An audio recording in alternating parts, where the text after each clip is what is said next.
I am just thinking I will speak in English. ದೇವರ ನಾಮಕ್ಕೆ ಮಹಿಮೆ ಉಂಟಾಗಲಿ. ಇವತ್ತು ನಾನು ಆಂಗ್ಲ ಭಾಷೆಯಲ್ಲಿ ಸಂದೇಶ ಕೊಡಬೇಕೆಂಬುದಾಗಿ ನಾನು ಆಲೋಚಿಸಿದ್ದೇನೆ. God's name to be glorified. ದೇವರ ನಾಮಕ್ಕೆ ಮಹಿಮೆ ಉಂಟಾಗಲಿ. Thank the Lord for this opportunity He has given to me to share His precious word. ದೇವರ ಅಮೂಲ್ಯವಾದ ವಾಕ್ಯವನ್ನು ಹಂಚಿಕೊಳ್ಳುವ ಹಾಗೆ ಈ ಒಂದು ಅವಕಾಶಕ್ಕಾಗಿ ದೇವರನ್ನು ಕೊಂಡಾಡುತ್ತೇನೆ. Also, I thank the brother who is in oversight of Agape Assembly. ಅಗಾಪೆ ಸಭೆಯ ಹಿರಿಯರು ಅಥವಾ ಅದನ್ನು ನಡೆಸಿಕೊಂಡು ಹೋಗಿರುವ ಸಹೋದರರಿಗೂ ನನ್ನ ವಂದನೆಗಳು. I've been studying these days from the epistle of First Peter. ಪೇತ್ರನು ಬರೆದ ಮೊದಲನೇ ಪತ್ರಿಕೆಯನ್ನು ನಾನು ಈ ದಿನಗಳಲ್ಲಿ ನಾನು ಧ್ಯಾನ ಮಾಡುತ್ತಾ ಬರುತ್ತಿದ್ದೇನೆ. I already one message given to our assembly. ನನ್ನ ಸಭೆಯಲ್ಲಿ ಈಗಾಗಲೇ ನಾನು ಒಂದು ಸಂದೇಶವನ್ನು ನಾನು ಅವರೊಂದಿಗೆ ಹಂಚಿಕೊಂಡಿದ್ದೇನೆ.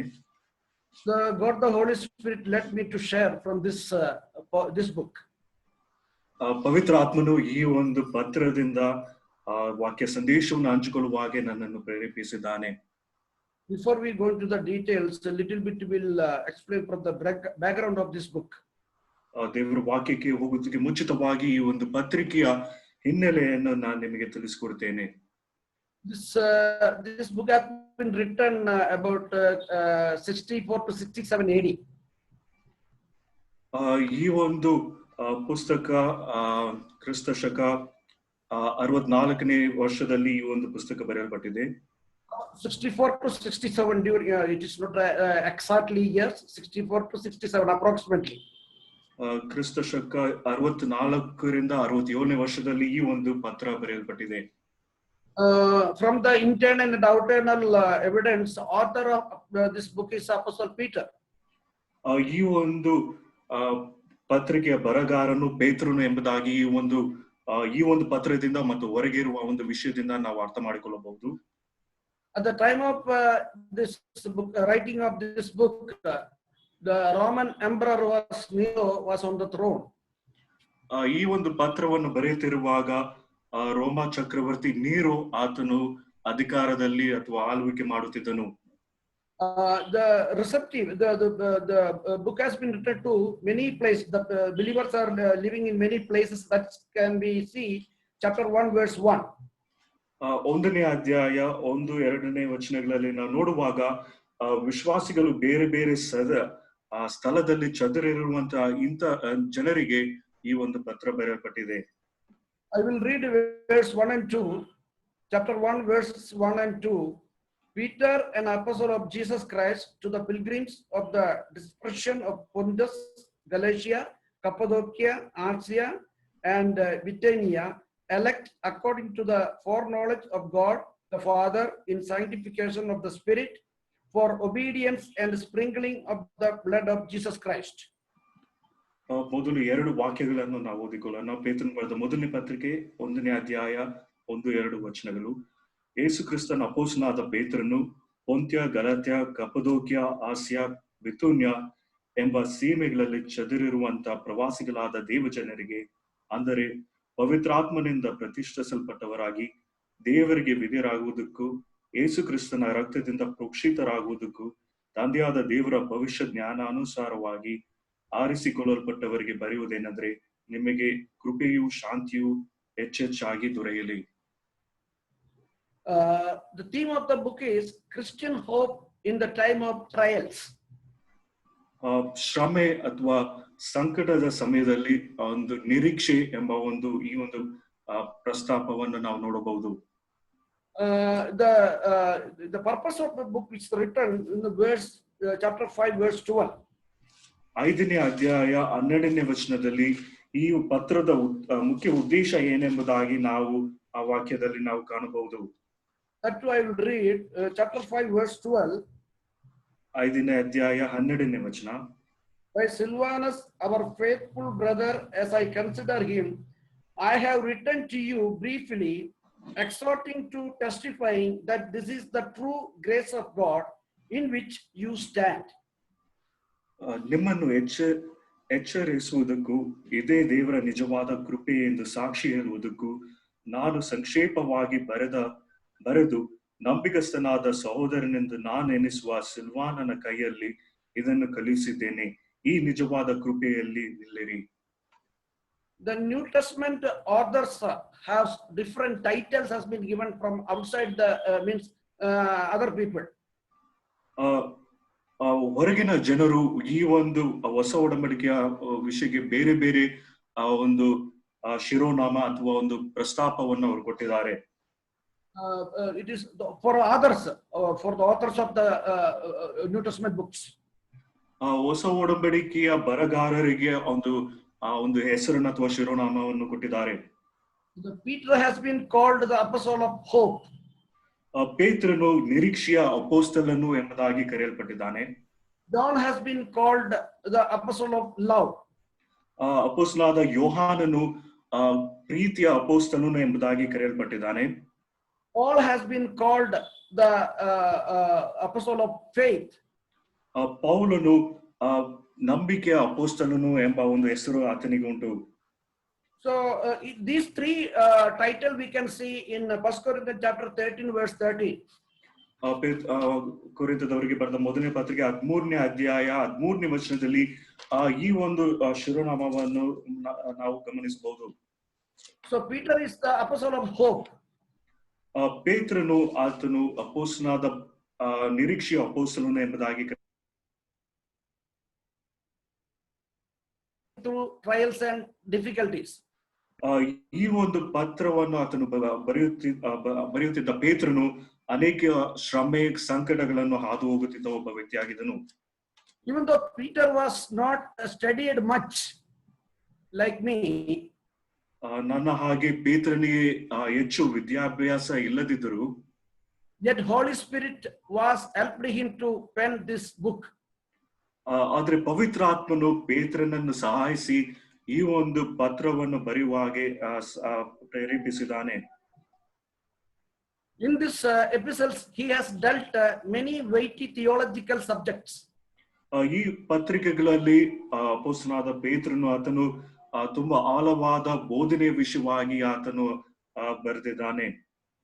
Such as elect, foreknowledge, ಆರಿಸಲ್ಪಟ್ಟವರು, ಪ್ರತಿಷ್ಠಿಸಲ್ಪಟ್ಟವರು ಮತ್ತೆ ಮುಂದಾಗಿ ಆರಿಸಲ್ಪಟ್ಟವರು, ಈ ರೀತಿಯಾದ ವಿಷಯಗಳು. sanctification, obedience, ಪ್ರತಿಷ್ಠಿತೆ ಮತ್ತು ವಿಧೇಯತೆ, blood of Christ and salvation, ಯೇಸು ಕ್ರಿಸ್ತನ ರಕ್ತದಿಂದ ಪ್ರೋಕ್ಷಿತ ಅಥವಾ ರಕ್ಷಣೆ ವಿಷಯವಾಗಿ, faith and hope, ನಂಬಿಕೆ, ನಿರೀಕ್ಷೆ. Apart from this glory, the word glory and its related words has been written mentioned about 16 times. ಮಹಿಮೆ, ಈ ಒಂದು ಪದದ ವಿಷಯವಾಗಿ ಸಂಬಂಧಪಟ್ಟ ಪದಗಳು 16 ಬಾರಿ ಈ ಒಂದು ಪತ್ರಿಕೆಯಲ್ಲಿ ತಿಳಿಸಲ್ಪಟ್ಟಿದೆ. Same way, suffering and it is related to that word about 16 times it has been written. ಮತ್ತು ಶ್ರಮೆಯನ್ನು ಅಥವಾ ಸಂಕಟ ಅನುಭವಿಸುವ ವಿಷಯವಾಗಿ 16 ಬಾರಿ ಈ ಒಂದು ಪತ್ರದಲ್ಲಿ ತಿಳಿಸಲ್ಪಟ್ಟಿದೆ. So you know the importance of the glory and suffering.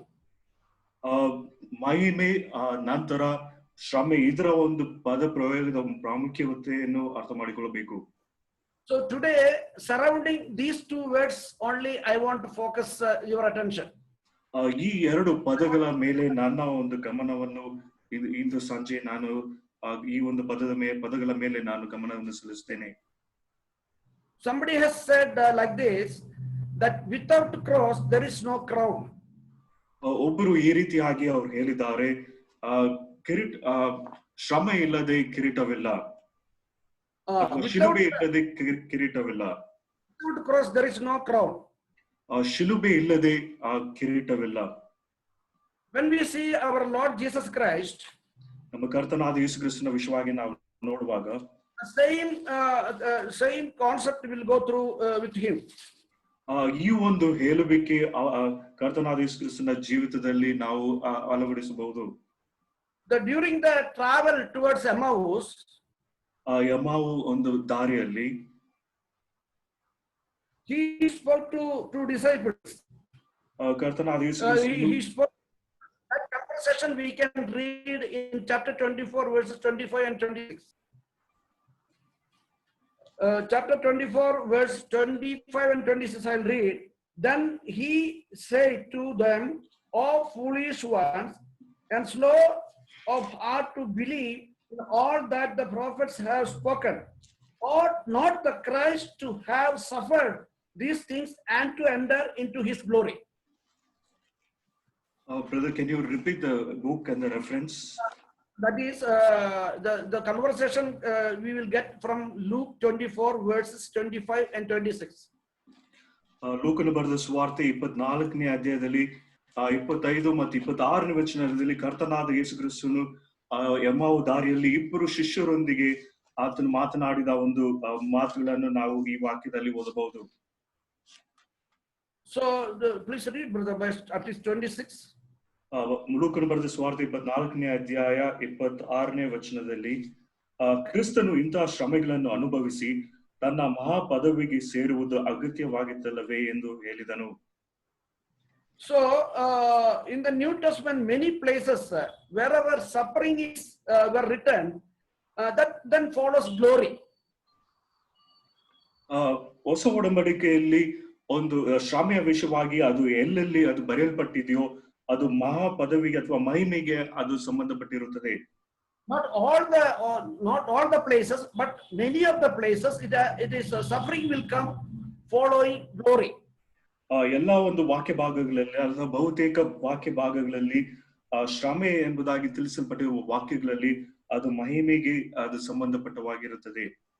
For example, we can draw two verses from this same book. ಉದಾಹರಣೆಗೆ ಇದೇ ಪುಸ್ತಕದಿಂದ ಎರಡು ಉದಾಹರಣೆಗಳನ್ನು ನಾವು ನೋಡಬಹುದು. Chapter 1, verse 10 and 11. 1ನೇ ಅಧ್ಯಾಯ 10 ಮತ್ತು 11ನೇ ವಚನಗಳಲ್ಲಿ Of this salvation the prophets have inquired and searched carefully, who prophesied of the grace that would come to you, searching what or what manner of time the Spirit of Christ who was in them was indicating when he testified beforehand the sufferings of Christ and the glorious that would follow.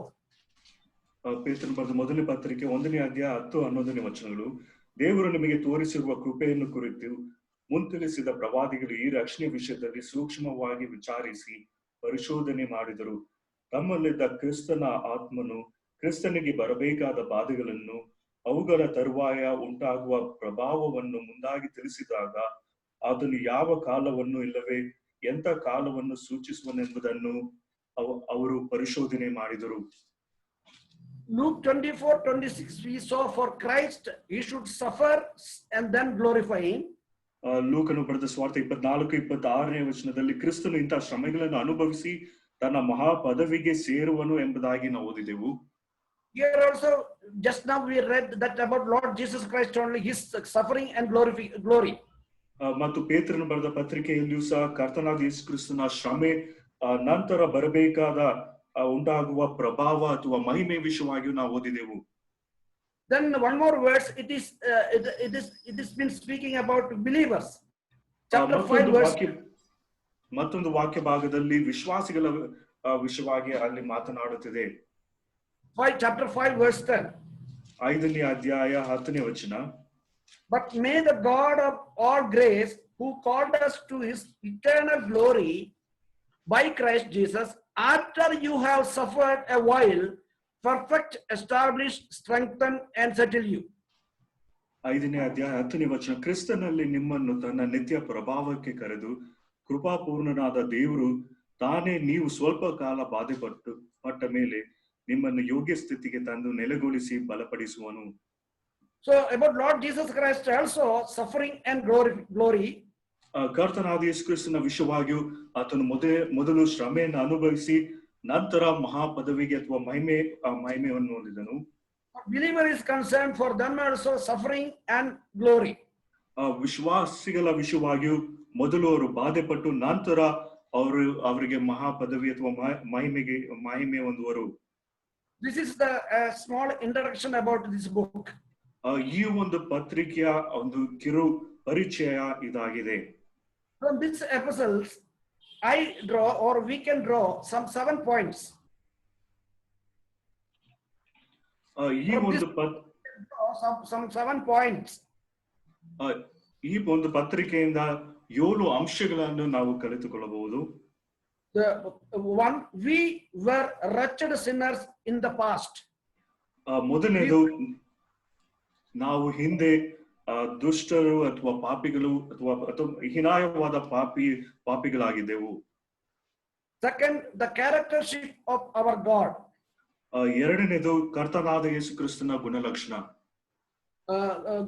Charactership of God, ದೇವರ ಗುಣಲಕ್ಷಣಗಳು. Third, we are now very special people for the Lord. ಮೂರನೇದಾಗಿ, ನಮ್ಮ ದೇವರಿಗೆ ನಾವು ವಿಶೇಷ ಜನರು ಆಗಿದ್ದೇವೆ. For God did great things for us. ನಾಲ್ಕನೇದಾಗಿ, ದೇವರು ನಮಗಾಗಿ ಮಹತ್ತಾದ ವಿಷಯಗಳನ್ನು ಮಾಡಿದ್ದಾನೆ. Fifthly, God is doing great things now for us. ಐದನೇದಾಗಿ, ದೇವರು ನಮಗೆ ಈಗ ಪ್ರಸ್ತುತಲು ಆತನು ಕಾರ್ಯಗಳನ್ನು ಮಾಡುತ್ತಿದ್ದಾನೆ. Sixth, God's promises for us. ಆರನೇದಾಗಿ, ದೇವರು ನಮಗಿರುವ ದೇವರ ವಾಗ್ದಾನಗಳು. Seventh, we should live now enduring suffering. ಏಳನೇ ಅಂಶ, ನಾವು ಈಗ ಪ್ರಸ್ತುತವಾಗಿ ಬಾಧೆಯನ್ನು, ಶ್ರಮೆಯನ್ನು ಅನುಭವಿಸಿ ನಾವು ಜೀವಿಸುವವರಾಗಿರಬೇಕು. We were wretched sinners in the past. ಹಿಂದೆ ನಾವು ದುಷ್ಟ ಜನರು ನಾವಾಗಿದ್ದೆವು. The charactership of God. ದೇವರ ಗುಣಲಕ್ಷಣಗಳು. Third, we are now very special people for the Lord. ಮೂರನೇದಾಗಿ, ನಾವು ದೇವರಿಗೆ ವಿಶೇಷ ಜನಾಂಗದವರು ಅಥವಾ ಪ್ರಜೆಗಳಾಗಿದ್ದೇವೆ. Or God did great things for us. ನಾಲ್ಕನೇದಾಗಿ, ದೇವರು ನಮಗೆ ಮಹಾ ಕಾರ್ಯಗಳನ್ನು ಮಾಡಿದ್ದಾನೆ. God is doing great things now for us. ಐದನೇದಾಗಿ, ಈಗಲೂ ದೇವರು ಮಹಾ ಕಾರ್ಯಗಳನ್ನು ನಮಗಾಗಿ ಮಾಡುತ್ತಿದ್ದಾನೆ. Sixth, God's promises for us. ಆರನೇದಾಗಿ, ನಮಗಿರುವ ದೇವರ ವಾಗ್ದಾನಗಳು. Seventh, we should live now enduring sufferings. ಏಳನೇದಾಗಿ, ನಾವು ಈಗ ಬಾಧೆಯನ್ನು ಅನುಭವಿಸಿ ಜೀವಿಸುವವರಾಗಿರಬೇಕು. We can together spend little time upon the last point by the grace of God. ದೇವರ ಕೃಪೆಯಿಂದ ಕೊನೆ 7ನೇ ಅಂಶದ ವಿಷಯವಾಗಿ ಸ್ವಲ್ಪ ಸಮಯ ನಾವೆಲ್ಲರೂ ಧ್ಯಾನ ಮಾಡುವವರಾಗಿರೋಣ. Only few things only we can cover it this allotted time. ನಮಗಿರುವ ಸಮಯದಲ್ಲಿ ಕೆಲವು ಅಂಶಗಳನ್ನು ಮಾತ್ರ ನಾವು ಧ್ಯಾನ ಮಾಡಲಿಕ್ಕೆ ಸಾಧ್ಯ. So we will read 1 Peter 1, chapter 1, verse 6 and 7. ಪೇತ್ರನ ಬರೆದ ಮೊದಲನೇ ಪತ್ರಿಕೆ 1ನೇ ಅಧ್ಯಾಯ 6 ಮತ್ತು 7ನೇ ವಚನಗಳನ್ನು ಓದಿಕೊಳ್ಳೋಣ. Rather, I will read from verse 5 onwards. But also for very reason, giving all diligence, add to your faith virtue, to virtue knowledge, to knowledge self-control, to sorry, I am reading from 2 Peter. Okay, we will read 6 and 7 only. In this you greatly rejoice, though now for a little while, if need be, you have been grieved by various trials, that the genuineness of your faith, being much more precious than gold that perishes, though it is tested by fire, may be found to praise, honor, and glory at the revelation of Jesus Christ. 6 ಮತ್ತು 7ನೇ ವಚನ. ನೀವು ಸದ್ಯಕ್ಕೆ ಸ್ವಲ್ಪ ಕಾಲ ದೇವರ ಚಿತ್ತಾನುಸಾರ ನಾನಾ ಕಷ್ಟಗಳಲ್ಲಿ ದುಃಖಿಸುವವರಾಗಿದ್ದರು, ಆ ಪದವಿಯನ್ನು ಆಲೋಚಿಸಿ ಹರ್ಷಿಸುವವರಾಗಿದ್ದೀರಿ. ಬಂಗಾರವು ನಾಶವಾಗುವಂತದ್ದಾಗಿದ್ದರೂ ಅದನ್ನು ಬೆಂಕಿಯಲ್ಲಿ ಪುಟ ಹಾಕಿ ಶೋಧಿಸುವುದುಂಟಷ್ಟೇ. ಬಂಗಾರಕ್ಕಿಂತ ಅಮೂಲ್ಯವಾಗಿರುವ ನಿಮ್ಮ ನಂಬಿಕೆಯು ಈ ಕಷ್ಟಗಳಿಂದ ಶೋಧಿತವಾಗಿ ಯೇಸು ಕ್ರಿಸ್ತನು ಪ್ರತ್ಯಕ್ಷನಾಗುವಾಗ ನಿಮಗೆ ಕೀರ್ತಿ, ಪ್ರಭಾವ, ಮಾನಗಳನ್ನು ಉಂಟು ಮಾಡುವುದು. These poor people are going through various trials. ಈ ಬಡ ಜನರು ಅನೇಕ ಶ್ರಮೆಗಳನ್ನು ಅನುಭವಿಸಿ ಹಾದು ಹೋಗುತ್ತಿದ್ದಾರೆ. Not because of coronas we going through these days, not such kind of trials. ಪ್ರಸ್ತುತವಾಗಿ ನಾವು ಹಾದು ಹೋಗುತ್ತಿರುವ ಈ ಕೊರೋನಾದ ಒಂದು ಶ್ರಮೆಯ ಹಾಗೆ ಅಲ್ಲ. It's a pandemic. ಇದು ಲೋಕದಾದ್ಯಂತ ನಡೆಯುತ್ತಿರುವ ಒಂದು ಶ್ರಮೆ ಅಥವಾ ಒಂದು ಸೋಂಕು ಆಗಿದೆ. but it is only for the believers. ಆದರೆ ಇದು ವಿಶ್ವಾಸಿಗಳಿಗೆ ಮಾತ್ರ ಸೀಮಿತವಾಗಿರುವ ಸಂಗತಿ. Only because they are following Jesus Christ, they are facing these trials. ಕರ್ತನಾದ ಯೇಸು ಕ್ರಿಸ್ತನನ್ನು ಹಿಂಬಾಲಿಸುವ ದೆಸೆಯಿಂದ ಈ ಶ್ರಮೆಯನ್ನು ಅನುಭವಿಸುತ್ತಿದ್ದಾರೆ. In this verse we read two things. ಈ ವಾಕ್ಯಗಳಲ್ಲಿ ನಾವು ಎರಡು ಸಂಗತಿಗಳನ್ನು ನಾವು ಓದ್ತೇವೆ. Verse 6 last part we will see, you have been grieved by various trials. ನೀವು ನಾನಾ ಕಷ್ಟಗಳಲ್ಲಿದ್ದು ದುಃಖಿಸುವವರಾಗಿದ್ದರು ಎಂಬುದಾಗಿ 6ನೇ ವಚನದಲ್ಲಿ ಓದ್ತೇವೆ. No test, trials, suffering, tribulation would not give joy to us as a natural man. ಒಬ್ಬ ಪ್ರಾಕೃತ ಒಬ್ಬ ಮನುಷ್ಯನಿಗೆ ಈ ಒಂದು ನಾನಾ ಕಷ್ಟಗಳಲ್ಲಿರುವಾಗ, ಶ್ರಮೆ ಅಥವಾ ಬಾಧೆಗಳಲ್ಲಿರುವಾಗ ಆತನು ಹರ್ಷಿಸುವುದಕ್ಕೆ ಅಥವಾ ಸಂತೋಷಿಸುವುದಕ್ಕೆ ಸಾಧ್ಯವಿಲ್ಲ. Even a believer, if he is an ordinary believer, he cannot take very easily and happily trials, tribulation, difficulties. ಒಬ್ಬ ಸಾಧಾರಣ ವಿಶ್ವಾಸಿಗೂ ಸಹ ಕಷ್ಟ ಅಥವಾ ತೊಂದರೆ, ಶ್ರಮೆ ಉಂಟಾದ್ರೆ ಸಂತೋಷಿಸುವುದಕ್ಕೆ ಅಥವಾ ಹರ್ಷಿಸುವುದಕ್ಕೆ ಸಾಧ್ಯವಿಲ್ಲ. How we can change sorrow to joy or rejoicing? ದುಃಖಕರವಾದ ವಿಷಯವನ್ನು ನಾವು ಹೇಗೆ ಅದನ್ನು ಹರ್ಷವನ್ನು ಅಥವಾ ಅದರಲ್ಲಿ ನಾವು ಹೇಗೆ ಆನಂದಿಸಬಹುದು? The same verse saying, these people are greatly rejoiced. 6ನೇ ವಚನದಲ್ಲಿ ಅವರು ಹರ್ಷಿಸುವವರಾಗಿದ್ದರು ಎಂಬುದಾಗಿ ಓದ್ತೇವೆ. Verse 6 starts like this, in this you greatly rejoice. ನೀವು 6ನೇ ವಚನದಲ್ಲಿ ಇಲ್ಲಿ ಕನ್ನಡದಲ್ಲಿ ಹರ್ಷಿಸುವವರಾಗಿದ್ದೀರಿ ಎಂಬುದಾಗಿ ಕೊನೆಯ ಒಂದು ಪದ ಪ್ರಯೋಗದಲ್ಲಿದೆ. So the same verse, they are rejoicing and they grieved. ಅದೇ ವಾಕ್ಯದಲ್ಲಿ 6ನೇ ವಚನದಲ್ಲಿ ಅವರು ದುಃಖಿಸುವವರಾಗಿದ್ದರು, ಹರ್ಷಿಸುವವರಾಗಿದ್ದರು ಎಂಬುದಾಗಿ ಓದ್ತೇವೆ. So how the grievness changed to joy, rejoicing? ಅವರ ದುಃಖ ಹೇಗೆ ಅದು ಹರ್ಷ ಆಗಿ ಅದು ಮಾರ್ಪಟ್ಟಿತು? If we want to rejoice in the midst of trials, we must accept some spiritual truth into our life. ಕಷ್ಟಗಳಲ್ಲಿ, ಶ್ರಮೆಯಲ್ಲಿ ನಾವು ಹರ್ಷಿಸುವವರಾಗಿರಬೇಕಾದ್ರೆ ಕೆಲವು ಆತ್ಮೀಕವಾದ ವಿಷಯಗಳನ್ನು ನಮ್ಮ ಜೀವಿತದಲ್ಲಿ ನಾವು ಅಳವಡಿಸುವವರಾಗಿರಬೇಕು. If we want to rejoice in the midst of trials, we must accept some spiritual truth into our life. ದುಃಖದ ಸಮಯದಲ್ಲಿ ನಾವು ಹರ್ಷಿಸುವವರಾಗಿರಬೇಕಾದ್ರೆ ಕ್ರೈಸ್ತಿಯ ಒಂದು ಸತ್ಯಾಂಶಗಳನ್ನು ನಾವು ಸ್ವೀಕರಿಸುವವರಾಗಿರಬೇಕು. So being a believers, when we go through difficulties, problems, trials and tribulation, how we can enjoy? ವಿಶ್ವಾಸಿಗಳಾಗಿ ನಾವು ಕಷ್ಟದಲ್ಲಿಯೂ, ಶ್ರಮೆಯಲ್ಲೂ, ತೊಂದರೆಯಲ್ಲೂ ಹಾದು ಹೋಗುತ್ತಿರುವಾಗ ಆ ಒಂದು ಸ್ಥಿತಿಯಲ್ಲಿ ನಾವು ಹೇಗೆ ಹರ್ಷಿಸಬಹುದು? For that 4 point is there. ಇದಕ್ಕೆ ಸಂಬಂಧಪಟ್ಟವಾಗಿ 4 ವಿಷಯಗಳುಂಟು. First, the trials and difficulties called, this is Christ sufferings. ಮೊದಲನೇದಾಗಿ ಇದು ಕ್ರಿಸ್ತನ ಒಂದು ಕಷ್ಟ ಅಥವಾ ಶ್ರಮೆ. Second, it is our privilege to participate Christ sufferings. ಎರಡನೇದಾಗಿ ಕ್ರಿಸ್ತನ ಬಾಧೆಯಲ್ಲಿ, ಶ್ರಮೆಯಲ್ಲಿ ಪಾಲುಗಾರರಾಗುವುದಕ್ಕೆ ನಮಗೆ ಅವಕಾಶ ಉಂಟು. Thirdly, this is a little while only. ಮೂರನೇದಾಗಿ ಇದು ಸ್ವಲ್ಪ ಕಾಲಕ್ಕೆ ಮಾತ್ರ. Fourthly, what follows then? Glory. It follows after that glory. ನಾಲ್ಕನೇದಾಗಿ ಈ ಎಲ್ಲಾ ಒಂದು ಸಂಗತಿ ಮುಗಿದ ನಂತರ ಆ ಒಂದು ಮಹಿಮೆ, ಆ ಸ್ಥಿತಿಗೆ ಅಥವಾ ಮಹಿಮೆ ಬರುವಂತದಾಗಿದೆ. So first points, First Peter chapter 4 verse 13 we'll read. For this is Christ sufferings. ಮೊದಲನೇದಾಗಿ ಇದು ಕ್ರಿಸ್ತನ ಒಂದು ಶ್ರಮೆ ಅಥವಾ ಬಾಧೆ. 4ನೇ ಅಧ್ಯಾಯ 3ನೇ ವಚನದಲ್ಲಿ 4:13 4ನೇ ಅಧ್ಯಾಯ 13ನೇ ವಚನ. But rejoice to the extent that you partake of Christ's sufferings, that when his glory is revealed, you may also be glad with exceeding joy. 4ನೇ ಅಧ್ಯಾಯ 13ನೇ ವಚನ. ಆದ್ರೆ ನೀವು ಎಷ್ಟರ ಮಟ್ಟಿಗೂ ಕ್ರಿಸ್ತನ ಬಾಧೆಗಳಲ್ಲಿ ಪಾಲುಗಾರರಾಗಿದ್ದೀರೋ ಅಷ್ಟರ ಮಟ್ಟಿಗೆ ಸಂತೋಷವುಳ್ಳವರಾಗಿರಿ. ಆತನ ಮಹಿಮೆಯ ಪ್ರತ್ಯಕ್ಷತೆಯಲ್ಲಿಯೂ ನೀವು ಸಂತೋಷಪಟ್ಟು ಉಲ್ಲಾಸಗೊಳ್ಳುವಿರಿ. Verse 21, 2:21, chapter 2 verse 21. 2ನೇ ಅಧ್ಯಾಯ 21ನೇ ವಚನ. For to this you were called, because Christ also suffered for us, leaving us an example that you should follow his steps.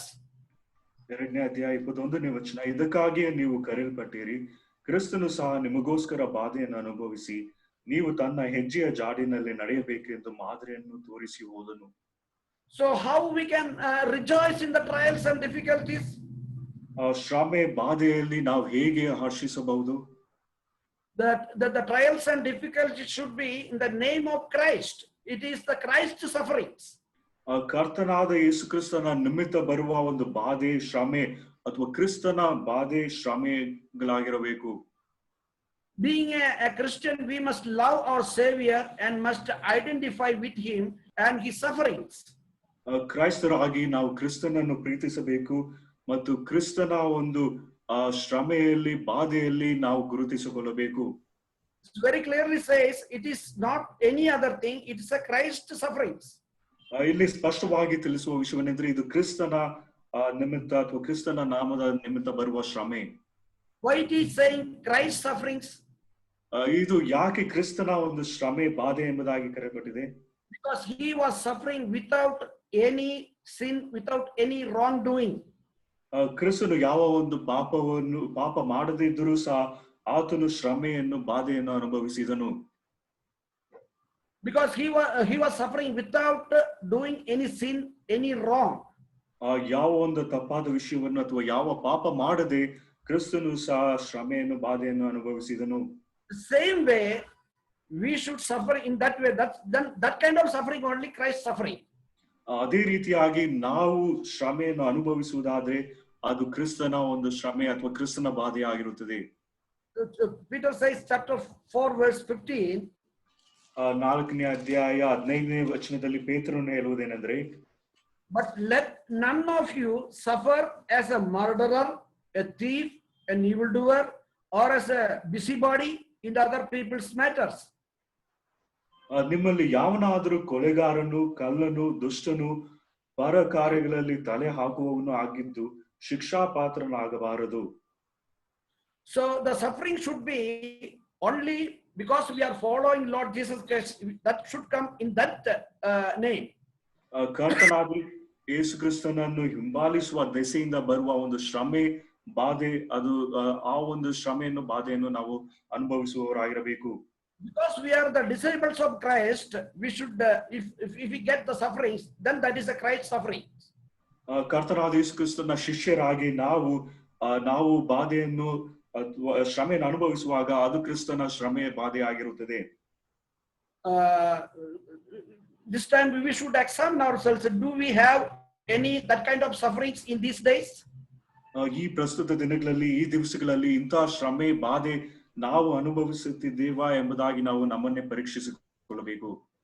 Of course, we are going through much difficulties and problems these days. It is not, we cannot put in the Christ sufferings account. ನಾವು ಈ ಪ್ರಸ್ತುತ ದಿನಗಳಲ್ಲಿ ಅನೇಕ ಕಷ್ಟಗಳನ್ನು ನಾವು ಅನುಭವಿಸ್ತಾ ಇದ್ದೇವೆ. ಇವೆಲ್ಲವೂ ಕ್ರಿಸ್ತನ ನಿಮಿತ್ತ ಬರುವ ಒಂದು ಶ್ರಮೆಯನ್ನು ಅಥವಾ ಕಷ್ಟ ಎಂಬುದಾಗಿ ನಾವು ಹೇಳಲಿಕ್ಕೆ ಆಗುವುದಿಲ್ಲ. So, if we are suffering for Christ, then we can rejoice and we can be happy. ಕ್ರಿಸ್ತನಿಗಾಗಿ ನಾವು ಬಾಧೆಯನ್ನು ಅನುಭವಿಸುವುದಾದ್ರೆ ಅದರಲ್ಲಿ ನಾವು ಸಂತೋಷಿಸಬಹುದು, ಹರ್ಷಿಸಬಹುದು. So, second point is it is our privilege. ಎರಡನೇದಾಗಿ ಇದು ನಮಗಿರುವ ಒಂದು ಅವಕಾಶವಾಗಿದೆ. Everybody would not get this opportunity. ಎಲ್ಲರಿಗೂ ಈ ಒಂದು ಅವಕಾಶ ದೊರೆಯದು. Do you want glorification or do you want glory? ನಿಮಗೆ ಮಹಾ ಪದವಿ ಅಥವಾ ನಿಮಗೆ ಮಹಿಮೆ ನಿಮಗೆ ದೊರೆಯಬೇಕಾದ್ರೆ, so many verses we were read, it is after suffering glorification is following. ಅನೇಕ ವಾಕ್ಯ ಭಾಗಗಳನ್ನು ನಾವು ಈಗಾಗಲೇ ನೋಡಿದ್ದೇವೆ. ಆ ಬಾಧೆಯನ್ನು ಅನುಭವಿಸಿದ ನಂತರವೇ ನಾವು ಮಹಿಮೆಯನ್ನು ಹೊಂದಲಿಕ್ಕೆ ಸಾಧ್ಯ. Second point is it is our privilege. ಎರಡನೇ ಅಂಶ ಇದು ನಮಗಿರುವ ಒಂದು ಅವಕಾಶವಾಗಿದೆ. Everybody won't get this opportunity. ಎಲ್ಲರಿಗೂ ಈ ಒಂದು ಅವಕಾಶ ದೊರೆಯದು. In the Old Testament we will see one man of God, that Job. ಹಳೆ ಒಡಂಬಡಿಕೆಯಲ್ಲಿ ದೇವ ಮನುಷ್ಯನಾದ ಯೋಬನ ವಿಷಯವಾಗಿ ನಾವು ಓದ್ತೇವೆ. In the Old Testament only one Job is there. ಹಳೆ ಒಡಂಬಡಿಕೆಯಲ್ಲಿ ಒಬ್ಬ ಯೋಬನು ಮಾತ್ರ ಇದ್ದಾನೆ. None like him, none like other, nobody is there other than Job. ಯೋಬನು ಹೊರತುಪಡಿಸಿ ಬೇರೆ ಯಾರು ಇಲ್ಲ, ಆತನ ಹಾಗೆ ಯಾರು ಇಲ್ಲ. See, what I said was, if you want to understand more, please turn with me Acts chapter 5, 40 to 42. ಅಪೊಸ್ತಲರ ಕೃತಿಗಳು 5ನೇ ಅಧ್ಯಾಯ 40ರಿಂದ 42ನೇ ವಚನವನ್ನು ನೀವು ಓದುವುದಾದ್ರೆ ನಾನು ಹೇಳುವ ವಿಷಯಗಳು ನಿಮಗೆ ಅರ್ಥವಾಗಬಹುದು. It is our privilege. ಇದು ನಮಗಿರುವ ಅವಕಾಶವಾಗಿದೆ. When we get that opportunity, or whether God is chosen for that, then we should rejoice. ನಮಗಿರುವ ಅವಕಾಶ ಇದಾಗಿದೆ. ನಮಗೆ ಆ ಒಂದು ಅವಕಾಶ ದೊರೆಯುವಾಗ ನಾವು ಅದರಲ್ಲಿ ಹರ್ಷಿಸುವವರಾಗಿರಬೇಕು. Acts of the Apostles chapter 5 verses 40 to 42. ಅಪೊಸ್ತಲರ ಕೃತಿಗಳು 5ನೇ ಅಧ್ಯಾಯ 40ನೇ ವಚನದಿಂದ 42ನೇ ವಚನ ತನಕ. We know, I think many of us know the background of these verses. ಅನೇಕರಿಗೆ ಈ ಒಂದು ವಾಕ್ಯ ಭಾಗದ ಹಿನ್ನೆಲೆಯ ಪರಿಚಯ ಇರಬಹುದು. Peter and John is preaching about Lord Jesus Christ. ಪೇತ್ರ ಯೋಹಾನರು ಅವರ ಕರ್ತನಾದ ಯೇಸು ಕ್ರಿಸ್ತನ ವಿಷಯವಾಗಿ ಅವರು ಸಂದೇಶವನ್ನು ಕೊಡುತ್ತಿದ್ದಾರೆ. The Jewish people caught them and brought to the religious court.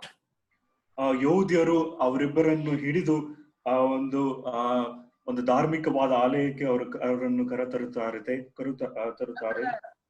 Then the Gamaliel intervened in between. ಗಮಾಲಿಯನು ಆತನು ಮಧ್ಯದಲ್ಲಿ ಬರುತ್ತಾನೆ. Instead of capital punishment, they reduced the punishment, beating. ಅವರಿಗೆ ಮರಣ ಶಿಕ್ಷೆ ಆಗಬೇಕಾಗಿತ್ತು, ಆದ್ರೆ ಅವರನ್ನು ಬಿಡುಗಡೆ ಮಾಡಿದನು. Instead of capital punishment, they are beaten. ಅವರಿಗೆ ಮರಣ ಶಿಕ್ಷೆ ಆಗುವುದಕ್ಕೆ ಬದಲಾಗಿ ಅವರಿಗೆ ಹೊಡೆತ ಒಂದು ಏಟನ್ನು ಕೊಟ್ಟರು. After this, receiving that beat, that punishment, ಅವರಿಗೆ ಆ ಒಂದು ಶಿಕ್ಷೆ ಆದ ನಂತರ we should see their attitude or their mind. ಅವರ ಒಂದು ಮನೋಭಾವನೆ ಅಥವಾ ಅವರ ಒಂದು ಮನೋಭಾವನೆಯನ್ನು ಮನಸ್ಸನ್ನು ನಾವು ಅರ್ಥ ಮಾಡಿ ನೋಡಬೇಕು. Verse 40 to 41, and they agreed with him, and when they heard, called for the apostles and beaten them, they commanded that they should not speak in the name of Jesus and let them go.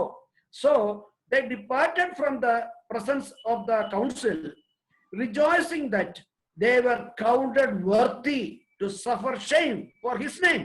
And daily in the temple and in every house, they did not cease teaching and preaching Jesus as the Christ. 40ನೇ ವಚನದಿಂದ 42ನೇ ವಚನ ತನಕ ಅವರು ಅವನ ಮಾತಿಗೆ ಒಪ್ಪಿ ಅಪೊಸ್ತಲರನ್ನು ಕರೆಸಿ ಹೊಡೆಸಿ ಯೇಸುವಿನ ಹೆಸರನ್ನು ಹೇಳಿ ಮಾತಾಡಬಾರದೆಂದು ಅಪ್ಪಣೆ ಕೊಟ್ಟು ಅವರನ್ನು ಬಿಟ್ಟರು. ಅಪೊಸ್ತಲರು ತಾವು ಆ ಹೆಸರಿನ ನಿಮಿತ್ತವಾಗಿ ಅವಮಾನ ಪಡುವುದಕ್ಕೆ ಯೋಗ್ಯರೆನಿಸಿಕೊಂಡವರೆಂದು ಸಂತೋಷಿಸುತ್ತಾ ಹಿರಿಸಭೆಯ ಎದುರಿನಿಂದ ಹೊರಟು ಹೋಗಿ ಪ್ರತಿದಿನ ಎಡಬಿಡದೆ ದೇವಾಲಯದಲ್ಲಿಯೂ ಮನೆಯಲ್ಲಿಯೂ ಉಪದೇಶ ಮಾಡುತ್ತಾ ಕ್ರಿಸ್ತನಾದ ಯೇಸುವಿನ ವಿಷಯವಾದ ಶುಭ ವರ್ತಮಾನವನ್ನು ಸಾರುತ್ತಾ ಇದ್ದರು. My dear brothers and sisters, please note that they are rejoicing in the midst of trial.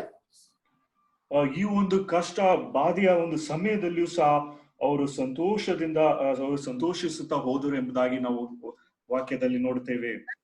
They are saying they were counted worthy to not get money or any reward or award. They were counted worthy to suffer shame for his name. ಯಾವ ಒಂದು ಹಣಕಾಸಿಗಾಗಿ ಪ್ರಸಿದ್ಧತೆಗಾಗಿ ಅವರು ಯೋಗ್ಯರೆಂದೆನಿಸಿಕೊಂಡಿರಲಿಲ್ಲ, ಆದ್ರೆ ಆತನ ಹೆಸರಿನ ನಿಮಿತ್ತವಾಗಿ ಅವಮಾನ ಪಡುವುದಕ್ಕೆ ಯೋಗ್ಯರೆಂದೆನಿಸಿಕೊಂಡರು. Who suffering this? ಈ ಒಂದು ಬಾಧೆಯನ್ನು ಯಾರು ಅನುಭವಿಸುತ್ತಿದ್ದಾರೆ? His name. ಆತನ ಒಂದು ಹೆಸರಿನ ನಿಮಿತ್ತವಾಗಿ ಬಾಧೆಯನ್ನು ಅನುಭವಿಸುತ್ತಿದ್ದಾರೆ. Christ suffering. ಇದು ಕ್ರಿಸ್ತನ ಒಂದು ಬಾಧೆಯಾಗಿದೆ. So we saw that the suffering should be Christ's sufferings. ನಾವು ನೋಡುತ್ತಿರುವ ಹಾಗೆ ಇದು ಆ ಒಂದು ಶ್ರಮೆ ಅಥವಾ ಬಾಧೆ ಅದು ಕ್ರಿಸ್ತನ ಒಂದು ಬಾಧೆ ಆಗಿರಬೇಕು. Second, we should count when suffering comes, it is our privilege, it is our opportunity. ನಮಗೆ ಆ ಒಂದು ಬಾಧೆ ಅಥವಾ ಶ್ರಮೆ ಉಂಟಾಗುವಾಗ ಅದು ನಮಗಿರುವ ಒಂದು ಅವಕಾಶ ಎಂಬುದಾಗಿ ನಾವು ಪರಿಗಣಿಸಬೇಕು. So we can rejoice in the time of trials. ಆ ಬಾಧೆಯ ಒಂದು ಸಮಯದಲ್ಲಿ ನಾವು ಹರ್ಷಿಸಬಹುದು. Third, how can rejoice? Because this is a little while. ನಾವು ಹೇಗೆ ಇದರಲ್ಲಿ ಸಂತೋಷಿಸಬಹುದು ಅಥವಾ ಹರ್ಷಿಸಬಹುದು? ಆ ಕಾರಣ ಏನೆಂಬುದಾಗಿ ನೋಡುವಾಗ ಇದು ತಾತ್ಕಾಲಿಕ ಅಥವಾ ಸ್ವಲ್ಪ ಕಾಲಕ್ಕೆ ಮಾತ್ರ. Peter has said it is a little while. ಪೇತ್ರನು ಹೇಳುವುದೇನೆಂದ್ರೆ ಇದು ಸ್ವಲ್ಪ ಕಾಲಕ್ಕೆ ಮಾತ್ರ. Even Paul also said like that. ಪೌಲನು ಸಹ ಈ ಒಂದು ಅದೇ ಮಾತನ್ನು ತಿಳಿಸುತ್ತಾನೆ. 2 Corinthians chapter 4 verses 16 to 18. 2 ಕೊರಿಂಥ 4ನೇ ಅಧ್ಯಾಯ 16ರಿಂದ 18ನೇ ವಚನ ತನಕ. 2 Corinthians 4, 16 to 18. Therefore, we do not lose heart, even though our outward man is perishing, yet the inward man is being renewed day by day. For our light affliction, which is but for a moment, is working for us a far more exceeding and eternal weight of glory. While we do not look, up to 17, please, 16 and 17. 16 ಮತ್ತು 17ನೇ ವಚನಗಳು. ಆದುದರಿಂದ ನಾವು ಧೈರ್ಯಗೆಡುವುದಿಲ್ಲ. ನಮ್ಮ ದೇಹವು ನಾಶವಾಗುತ್ತಾ ಇದ್ದರೂ ನಮ್ಮ ಆಂತರ್ಯವು ದಿನೇ ದಿನೇ ಹೊಸದಾಗುತ್ತಾ ಬರುತ್ತದೆ. ಹೇಗೆಂದರೆ ಕ್ಷಣ ಮಾತ್ರವಿರುವ ನಮ್ಮ ಹಗುರವಾದ ಸಂಕಟವು ಅತ್ಯಧಿಕವಾದ ಪ್ರತಿಫಲವನ್ನು ಉಂಟು ಮಾಡಿ ನಮಗೆ ನಿರಂತರವಾಗಿರುವ ಗೌರವವಾದ ಪ್ರಭಾವವನ್ನು ದೊರಕಿಸುತ್ತದೆ.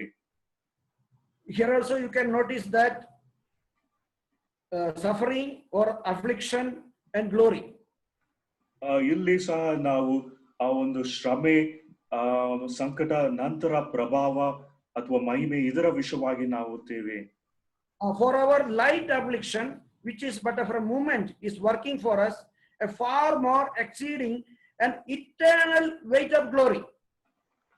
ಹೇಗೆಂದರೆ ಕ್ಷಣ ಮಾತ್ರವಿರುವ ನಮ್ಮ ಹಗುರವಾದ ಸಂಕಟವು ಅತ್ಯಧಿಕವಾದ ಪ್ರತಿಫಲವನ್ನು ಉಂಟು ಮಾಡಿ ನಮಗೆ ನಿರಂತರವಾಗಿರುವ ಗೌರವವಾದ ಪ್ರಭಾವವನ್ನು ದೊರಕಿಸುತ್ತದೆ. Paul is doing a comparison here. ಇಲ್ಲಿ ಪೌಲನು ಹೋಲಿಕೆಯನ್ನು ಮಾಡುತ್ತಿದ್ದಾನೆ.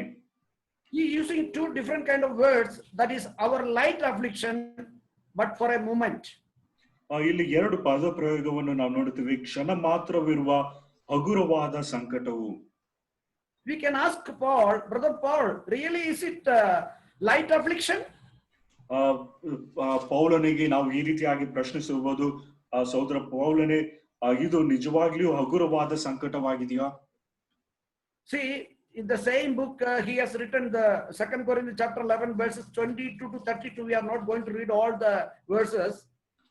2 ಕೊರಿಂಥ 12ನೇ ಅಧ್ಯಾಯ 22ನೇ ವಚನದಿಂದ ಮುಂದಕ್ಕೆ ನಾವು ಆ ವಾಕ್ಯಗಳನ್ನು ನಾವು ಓದುವುದಾದ್ರೆ 2 Corinthians 11, 22 to 32, but I will read only 23 to 27.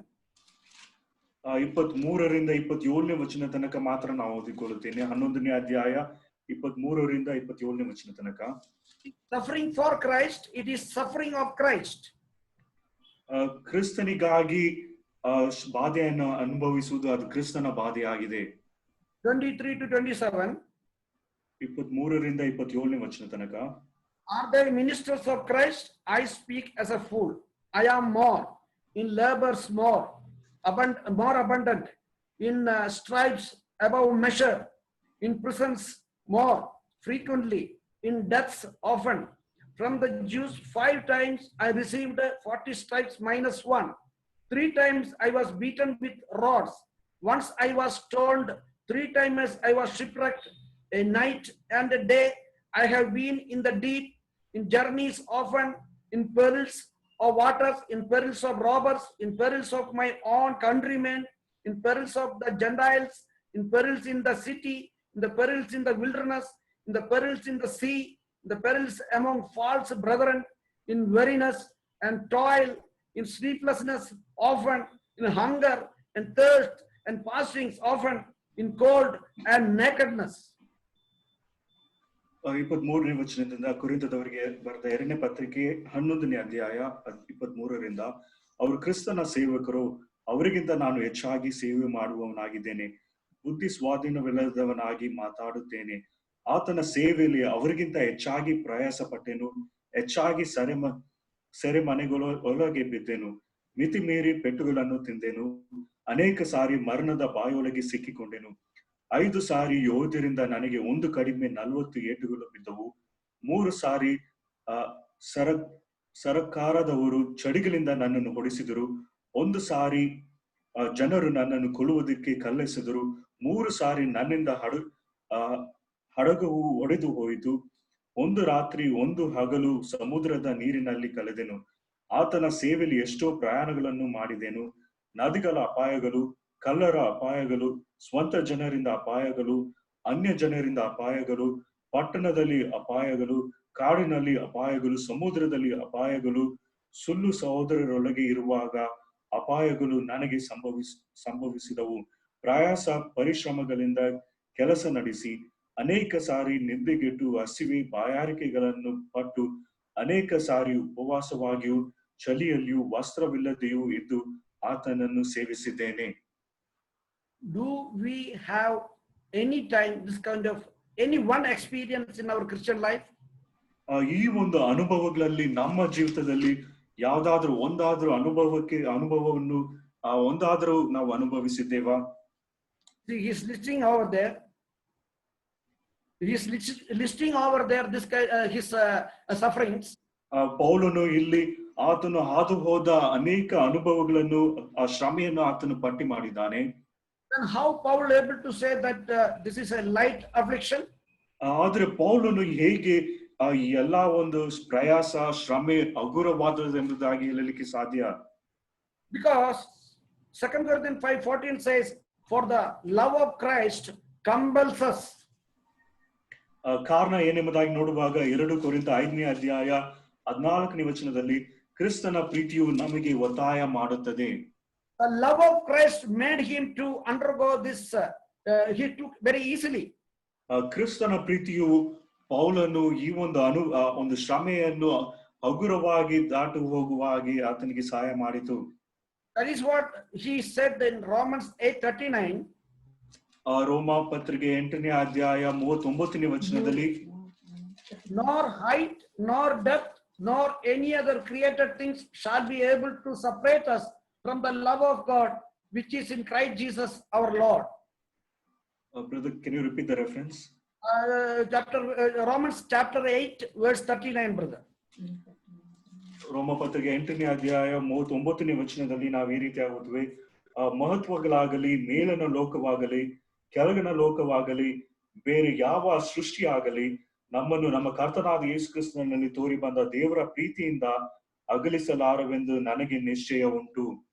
So the afflictions and the suffering is concerned, it is very light affliction.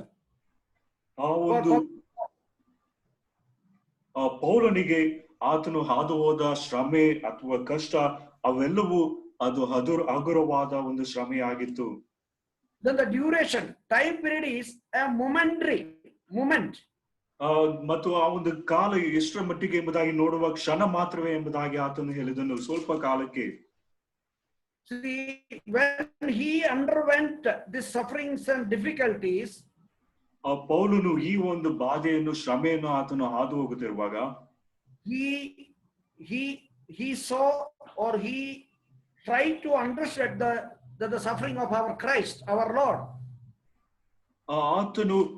ಪೌಲನು ಆತನು ಕರ್ತನಾದ ಯೇಸು ಕ್ರಿಸ್ತನು ಹಾದು ಹೋದ ಒಂದು ಶ್ರಮೆಯನ್ನು ಬಾಧೆಯನ್ನು ಆತನು ನೆನೆಸಿಕೊಂಡನು.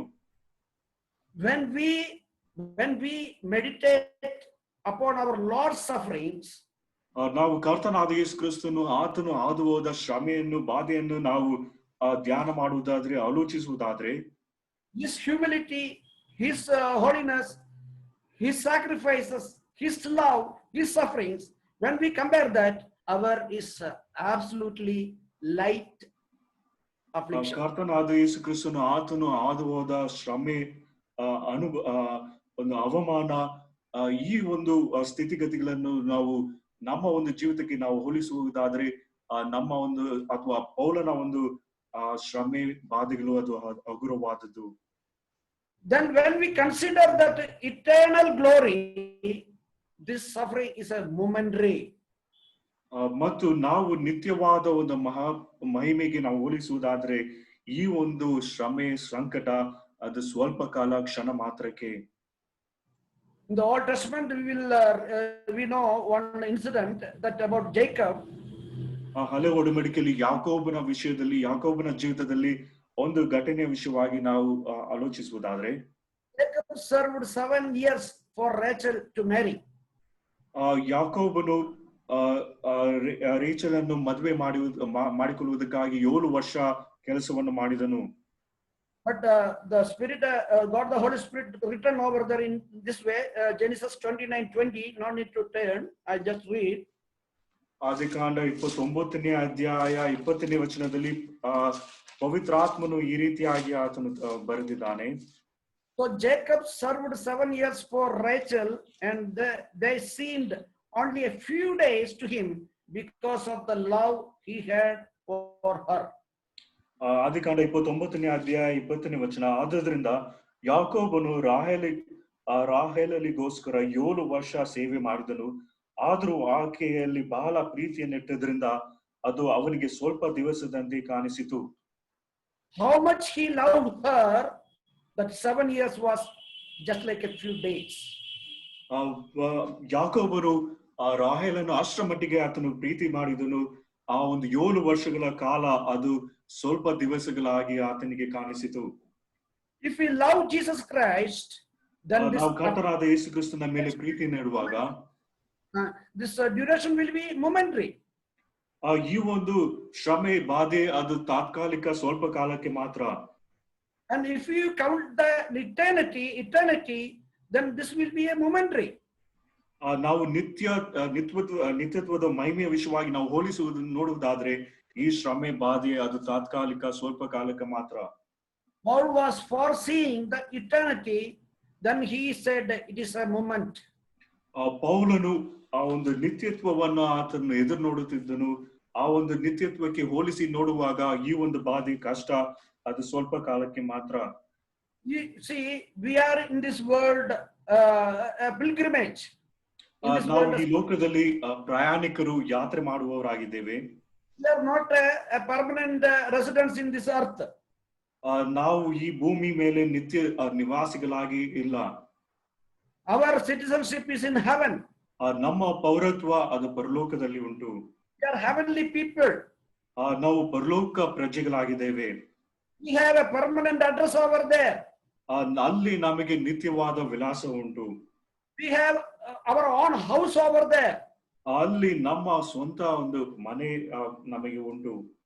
Here is a momentary. ಇಲ್ಲಿ ನಾವು ತಾತ್ಕಾಲಿಕವಾಗಿ ನಾವು ಇಲ್ಲಿದ್ದೇವೆ. Paul says it's the momentary. ಪೌಲನು ಇದು ಕ್ಷಣ ಮಾತ್ರ ಎಂಬುದಾಗಿ ಆತನು ತಿಳಿಸುತ್ತಿದ್ದಾನೆ. Says it's the momentary. Peter says brother, can you repeat that? Peter also saying it is a momentary. ಪೇತ್ರನು ಸಹ ಆತನು ಹೇಳುವುದೇನೆಂದ್ರೆ ಇದು ಸ್ವಲ್ಪ ಕಾಲಕ್ಕೆ ಮಾತ್ರ. See, we will look some humanly examples. ನಾವು ಕೆಲವು ಮಾನುಷಿಕವಾದ ಕೆಲವು ಉದಾಹರಣೆಗಳನ್ನು ನಾವು ನೋಡೋಣ. For a nursing mother, the child is never a burden. ಒಂದು ಮಗುವಿಗೆ, ತಾಯಿಗೆ ಒಂದು ಮಗು ಭಾರವಾಗಿರುವುದಿಲ್ಲ. A pregnant lady, she never think it is a burden.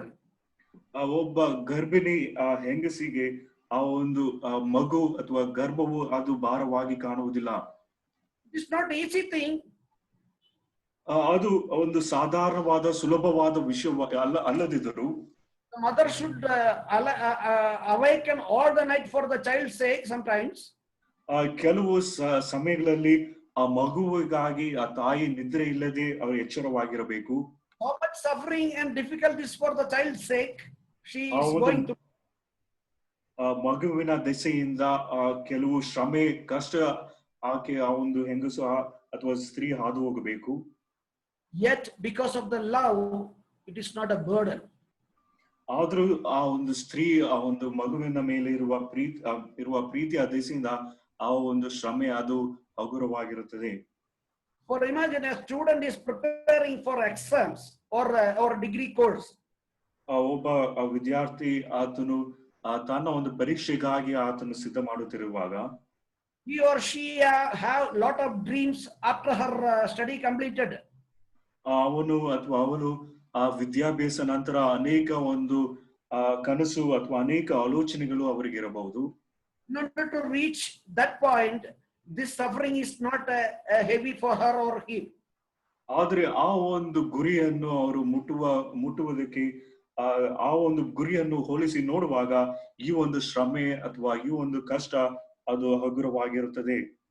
The same way, if you look at sports person, ಒಬ್ಬ ಸ್ಪರ್ಧೆಯಲ್ಲಿ ಭಾಗವಹಿಸುವ ಒಬ್ಬ ವ್ಯಕ್ತಿಯ ವಿಷಯವಾಗಿ ನಾವು ನೋಡುವಾಗ ಒಂದು ಆಟದಲ್ಲಿ he will get in life. It is very difficult to get at least national level or Asian level or world level.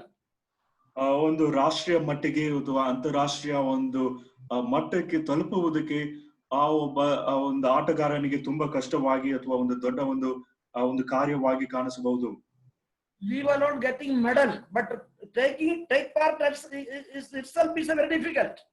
ಆ ಒಂದು ಆಟದಲ್ಲಿ ಆತನಿಗೆ ಯಾವ ಒಂದು ಬಹುಮಾನ ಸಿಗದೇ ಇರಬಹುದು, ಆದ್ರೆ ಆ ಒಂದು ಆಟದಲ್ಲಿ ಭಾಗವಹಿಸುವುದು ಅದು ಒಂದು ದೊಡ್ಡ ಕಾರ್ಯವಾಗಿರುತ್ತದೆ. No, it is they will wish to get, but it is very difficult to get. But at least their aim is I should participate in that events. ಆ ಒಂದು ಸ್ಪರ್ಧೆಯಲ್ಲಿ ಅವರು ಜಯ ಹೊಂದಬೇಕೆಂಬುದಾಗಿ ಅವರಿಗೆ ಆಶೆ ಇದ್ದರೂ ಸಹ ಆ ಒಂದು ಸ್ಪರ್ಧೆಯಲ್ಲಿ ಭಾಗವಹಿಸಬೇಕು, ಅಲ್ಲಿ ತಲುಪಬೇಕು ಎಂಬ ಒಂದು ಪ್ರಯಾಸ, ಒಂದು ಅಭಿಲಾಷೆ ಅವರಿಗೆ ಇರುತ್ತದೆ. How many years he should undergo coaching? How many years? ಆ ಒಂದು ಮಟ್ಟಕ್ಕೆ ತಲುಪಬೇಕಾದ್ರೆ ಅವರು ಎಷ್ಟು ವರ್ಷಗಳು ಆ ಪ್ರಯಾಸವನ್ನು ಶ್ರಮೆಯನ್ನು ಅವರು ಅನುಭವಿಸಬೇಕು. Still it is not a guaranteed. ಅವರಿಗೆ ಅಲ್ಲಿ ತಲುಪುವ ಯಾವ ಒಂದು ನಿಶ್ಚಯವು ಅಥವಾ ಜಯ ಹೊಂದುವ ಯಾವ ನಿಶ್ಚಯವೂ ಅವರಿಗೆ ಇಲ್ಲದೆ ಇರಬಹುದು. Early morning getting up. Early morning they will get up for coaching. ಮುಂಜಾನೆ ಬೆಳಗ್ಗೆ ಅವರು ಆ ಒಂದು ತರಬೇತಿಗಾಗಿ ಅವರು ನಿದ್ರೆಯಿಂದ ಎಚ್ಚರವಾಗುತ್ತಾರೆ. Many hours they should go for training or coaching. ಅನೇಕ ತಾಸುಗಳು ಅವರು ಆ ತರಬೇತಿಗಾಗಿ ಅವರು ಆ ಸಮಯವನ್ನು ಕಳೆಯಬೇಕು. Many are started, but nobody is reached. Many are not reached. ಅನೇಕರು ಪ್ರಾರಂಭಿಸಿದ್ರು, ಆದ್ರೆ ಎಲ್ಲರೂ ಆ ಒಂದು ಗುರಿಗೆ ಅವರು ತಲುಪಲಿಲ್ಲ. Paul says about this in 1 Corinthians 9. I am not going to discuss that. Paul says that is for fadding crowd. They are doing that. Fadding crowd. ಪೌಲನು ಇದರ ವಿಷಯವಾಗಿ ಆತನು ಹೇಳುತ್ತಿದ್ದಾನೆ, ಅದು ಬಾಡಿ ಹೋಗುವ ಒಂದು ಜಯಮಾಲೆ ಎಂಬುದಾಗಿ ಆತನು ತಿಳಿಸುತ್ತಾನೆ. But for our case, everybody will get. Please. ಆದ್ರೆ ನಮ್ಮ ವಿಶ್ವಾಸಿಗಳ ವಿಷಯವಾಗಿ ನಾವು ನೋಡುವಾಗ ಆ ಬಾಡಿ ಹೋಗದೆ ಕಿರೀಟ, ಒಂದು ಜಯಮಾಲೆಯು ಎಲ್ಲರಿಗೂ ಅದು ದೊರೆಯುತ್ತದೆ ಎಂಬುದಾಗಿ ನಾವು ನೋಡುತ್ತೇವೆ. So in this course of life, ಈ ಒಂದು ಜೀವನದಲ್ಲಿ Christ suffering come to us, ಕ್ರಿಸ್ತನ ಒಂದು ಬಾಧೆ, ಶ್ರಮೆ ನಮಗೆ ಅದು ಸಂಭವಿಸುವುದಾದ್ರೆ we undergo joyfully and rejoicing. ನಾವು ಸಂತೋಷದಿಂದ ಆ ಒಂದು ಶ್ರಮೆಯನ್ನು, ನಾವು ಬಾಧೆಯನ್ನು ನಾವು ಅನುಭವಿಸುವವರಾಗಿರಬೇಕು. Our aim should be heaven or glory. ನಮ್ಮ ಒಂದು ಗುರಿ ಅದು ಪರಲೋಕ ಅಥವಾ ಪರಲೋಕ ಒಂದು ಮಹಿಮೆ ಆಗಿರಬೇಕು. That's why Colossians chapter 3 says, don't see here on earth, look heaven. ಕೊಲೊಸ್ಸೆದವರಿಗೆ ಬರೆದ ಪತ್ರಿಕೆಯಲ್ಲಿ ನಾವು ಭೂ ಸಂಬಂಧವಾದ ವಿಷಯಗಳನ್ನು ನೋಡದೆ ಮೇಲಿರುವ ವಿಷಯಗಳನ್ನು ನಾವು ನೋಡುವವರಾಗಿರಬೇಕು ಎಂಬುದಾಗಿ ಓದ್ತೇವೆ. If we have that love of Christ in us, ಕ್ರಿಸ್ತನ ಪ್ರೀತಿ ನಮ್ಮಲ್ಲಿ ಇರುವುದಾದ್ರೆ 1 Corinthians 13:7 reads like this: bears all things, believes all things, hopes all things, endures all things. ಕೊರಿಂಥದವರಿಗೆ ಬರೆದ ಪತ್ರಿಕೆ ಮೊದಲನೇ ಪತ್ರಿಕೆ 13ನೇ ಅಧ್ಯಾಯ 17ನೇ ವಚನ, ಎಲ್ಲವನ್ನು ಅಡಗಿಸಿಕೊಳ್ಳುತ್ತದೆ, ಎಲ್ಲವನ್ನು ನಂಬುತ್ತದೆ, ಎಲ್ಲವನ್ನು ನಿರೀಕ್ಷಿಸುತ್ತದೆ, ಎಲ್ಲವನ್ನು ಸಹಿಸಿಕೊಳ್ಳುತ್ತದೆ.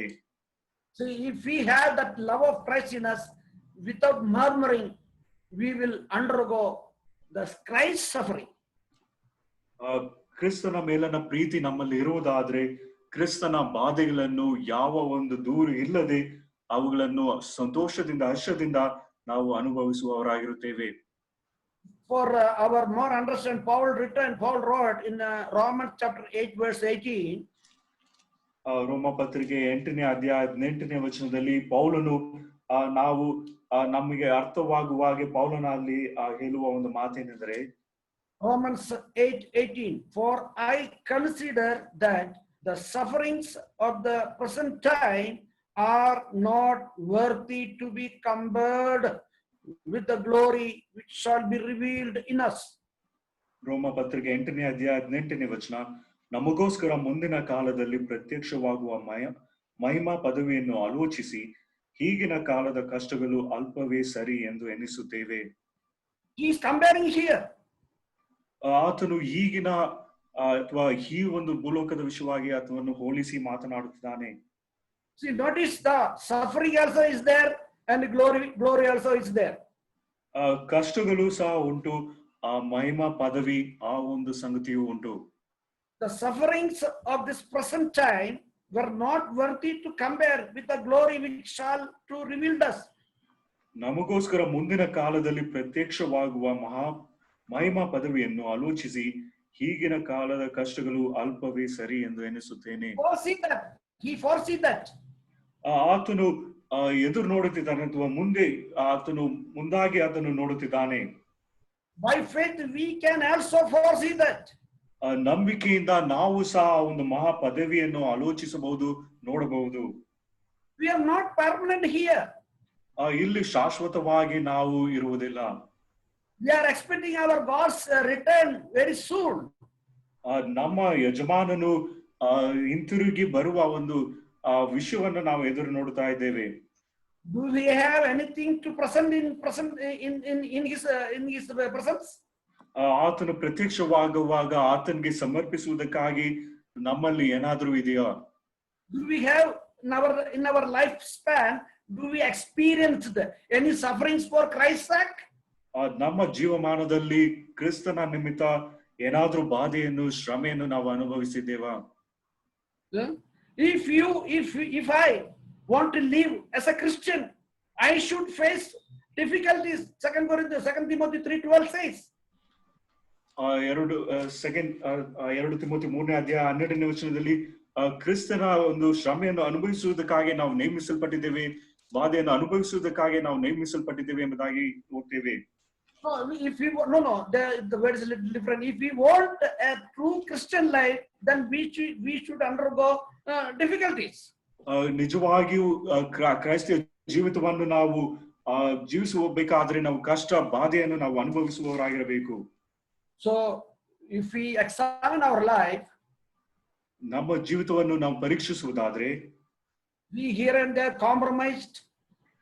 ನಾವು ಅಲ್ಲಿ ಇಲ್ಲಿ ಹೊಂದಾಣಿಕೆ ಮಾಡಿರುತ್ತೇವೆ.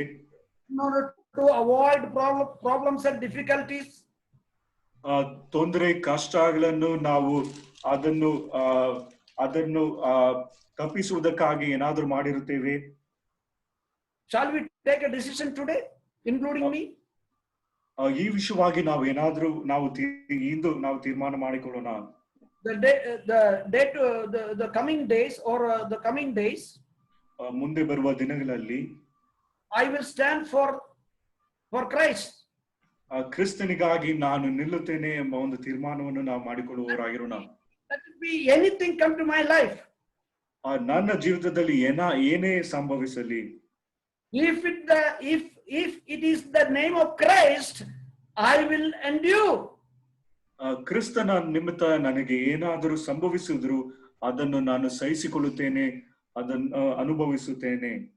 Cannot be with our own strength. ನಮ್ಮ ಸ್ವಂತ ಬಲದಿಂದ ನಾವು ಅನುಭವಿಸಲಿಕ್ಕೆ ಅಥವಾ ಎದುರಿಸಲಿಕ್ಕೆ ನಮಗೆ ಸಾಧ್ಯವಿಲ್ಲದೆ ಇರಬಹುದು.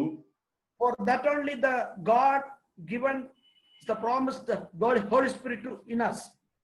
ಈ ಕಾರಣಕ್ಕಾಗಿ ದೇವರು ಪವಿತ್ರಾತ್ಮನು ವಾಗ್ದಾನವಾಗಿ ನಮಗೆ ಕೊಟ್ಟಿದ್ದಾನೆ. A practical suggestion to think this difficulties momentary or small. ಈ ಒಂದು ಬಾಧೆ ಶ್ರಮೆ ಅದು ತಾತ್ಕಾಲಿಕ ಸ್ವಲ್ಪ ಕಾಲಕ್ಕೆ ಎಂಬುದಾಗಿ ನಾವು ನೆನೆಸುವುದಕ್ಕಾಗಿ ಕೆಲವು ಪ್ರಾಯೋಗಿಕವಾದ ವಿಷಯಗಳನ್ನು ತಿಳಿಸುತ್ತೇನೆ.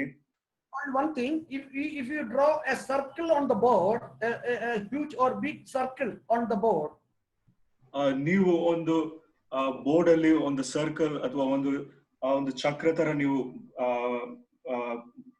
ಮಾಡುವುದಾದ್ರೆ, if that circle is so big, if you want to make that circle small without touching that circle, what do you have to do?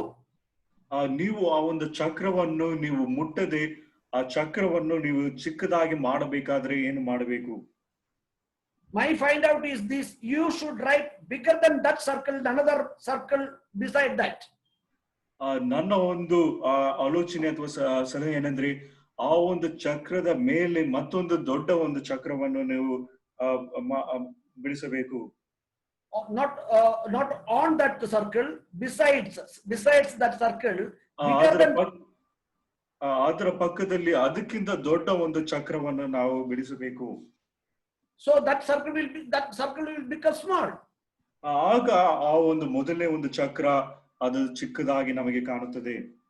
So when we face difficulties, sufferings, we should imagine, we should foresee that the glorious eternity going to come in our life. ನಾವು ಶ್ರಮೆ ಬಾಧೆಯನ್ನು ನಾವು ಅನುಭವಿಸುವಾಗ ಆ ನಿತ್ಯವಾದ ಮಹಾ ಪದವಿಯನ್ನು ನಾವು ಆಲೋಚಿಸುವುದಾದ್ರೆ ಅದು ಹಗುರವಾಗಿ ಸ್ವಲ್ಪ ಕಾಲಕ್ಕೆ ಎಂಬುದಾಗಿ ನಾವು ನಮಗೆ ನಮ್ಮ ಆಲೋಚನೆಗೆ ಬರುತ್ತದೆ. Does it look like any new things I am speaking to you? ನಾನು ಏನಾದ್ರೂ ಹೊಸ ಸಂಗತಿಯನ್ನು ನಿಮ್ಮೊಂದಿಗೆ ಮಾತನಾಡುತ್ತಿದ್ದೇನಾ? Peter says, are you wondering something is unwanted things happening in your life? ನಿಮಗೆ ಅಪರಿಚಯವಿಲ್ಲದೆ ಅಥವಾ ಏನೋ ಒಂದು ಹೊಸದಾದ ಸಂಗತಿ ನಿಮ್ಮಲ್ಲಿ ಸಂಭವಿಸುತ್ತಿದೆ ಎಂಬುದಾಗಿ ನೀವು ಆಲೋಚಿಸುತ್ತಿದ್ದೀರಾ ಎಂಬುದಾಗಿ ಪೌಲನು ಕೇಳುತ್ತಿದ್ದಾನೆ. Peter says in the same book. ಪೇತ್ರನು ಹೇಳುತ್ತಿದ್ದಾನೆ, no, it is not a new. ಇದು ಹೊಸದೇನು ಅಲ್ಲ. It is not a suddenly. ಆಕಸ್ಮಿಕವಾಗಿ ತಕ್ಷಣ ನಡೆದ ಒಂದು ಸಂಗತಿ ಅಲ್ಲ. Unexpected. ಇದು ನಾವು ನಿರೀಕ್ಷಿಸದೆ ಎದುರು ನೋಡಿದ ಒಂದು ವಿಷಯವಾಗಿದೆ. We are doing some adjustment, that's why we are not getting. ನಾವು ಹೊಂದಾಣಿಕೆಯನ್ನು ಮಾಡುತ್ತಾ ಇದ್ದೇವೆ, ಆ ಒಂದು ಕಾರಣಕ್ಕಾಗಿ ಈ ಒಂದು ಬಾಧೆಯನ್ನು ನಾವು ನಮ್ಮ ಜೀವಿತದಲ್ಲಿ ಇಲ್ಲ.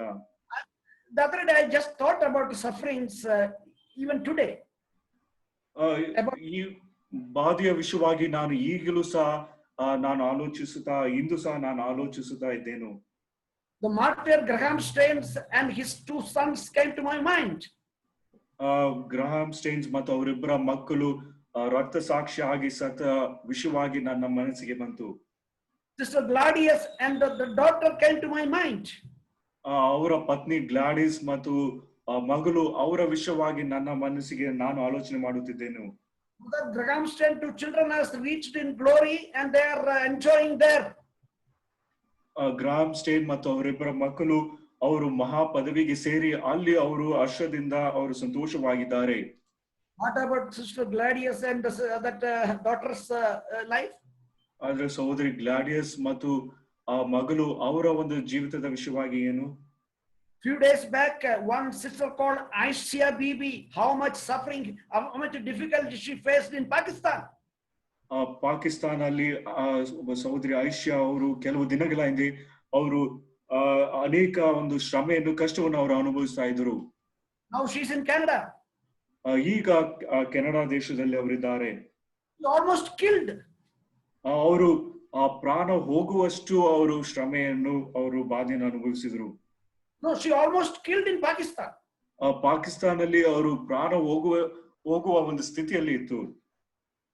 Around the world, in many countries, now Christians are facing detention, torture, prisons.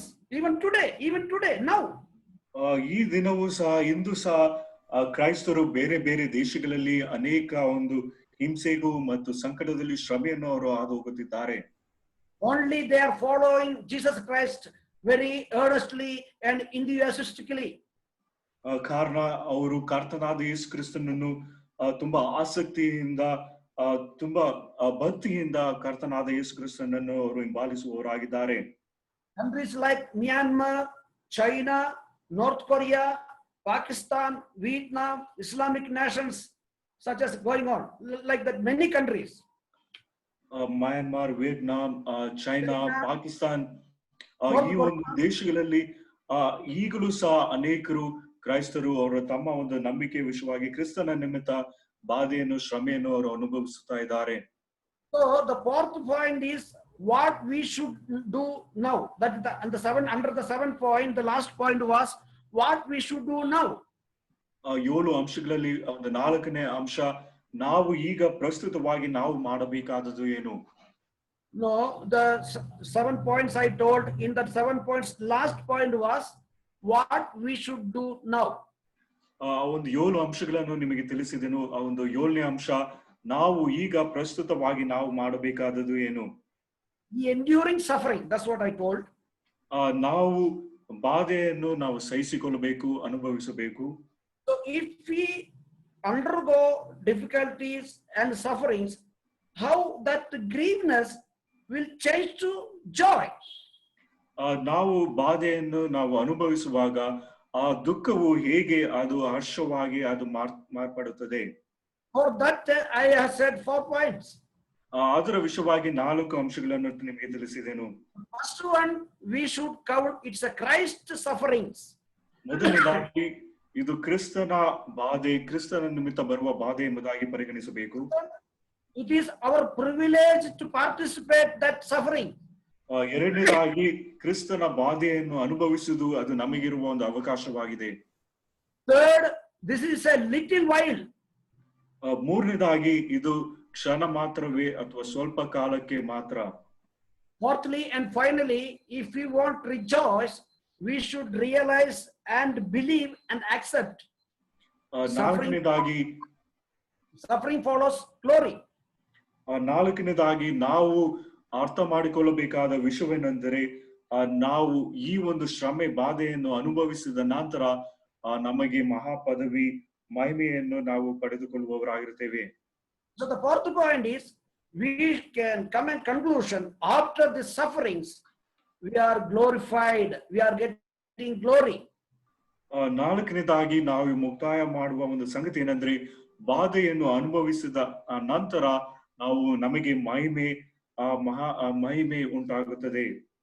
Verse chapter 1 Peter chapter 4 verse 12 and 13. ಪೇತ್ರನು ಬರೆದ ಮೊದಲನೇ ಪತ್ರಿಕೆ 4ನೇ ಅಧ್ಯಾಯ 12 ಮತ್ತು 13ನೇ ವಚನಗಳಲ್ಲಿ, Beloved, do not think it strange concerning the fiery trial which is to try you, as though some strange thing happened to you, but rejoice to the extent that you partake of Christ's sufferings, that when his glory is revealed, you may also be glad with exceeding joy.